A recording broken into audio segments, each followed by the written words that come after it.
এটাকে উপেক্ষা করে জনজীবনের যে সমস্যাগুলো, মানুষের যে সমস্যাগুলো, এই সমস্যাগুলো নিয়ে একটা বিরাট মিছিল আগরতলা শহরে বিভিন্ন পথ পরিক্রমা করে এখানে আপনারা জেলা শাসকের কাছে এখানকার মানুষের সমস্যাগুলো তুলে ধরার জন্য এসেছেন।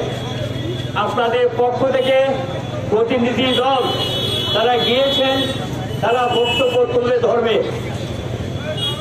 ইতিমধ্যে কারা কারা প্রতিনিধি দলে যাবেন তাদের নামও ঘোষিত হয়েছে। বন্যা বিপর্যয় আমাদের রাজ্যে নতুন না, এর আগেও বন্যা হয়েছে, তবে এবারকার বন্যা এটা ভয়ঙ্কর, প্রলয়ঙ্করী এবং খুব বড় বেশি বন্যা বলে আমরা মনে করি। এই বন্যায় গোটা রাজ্যের প্রায় অর্ধেক মানুষ ক্ষতিগ্রস্ত।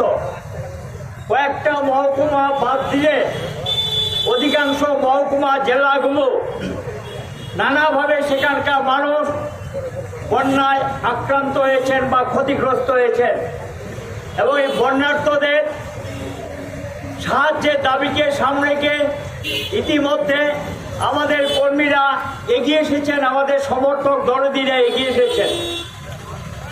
বন্যা হতে পারে এই সম্পর্কে আবহাওয়া দপ্তর থেকে আগে একটা ভবিষ্যৎবাণী ছিল, কিন্তু আমাদের রাজ্যের সরকার এটা মানুষকে যেভাবে অবহিত করা দরকার সেভাবে মানুষকে অবহিত করেননি এবং আগাম সতর্কতা যেটা দেওয়া দরকার ছিল সেই সতর্কতা দেননি।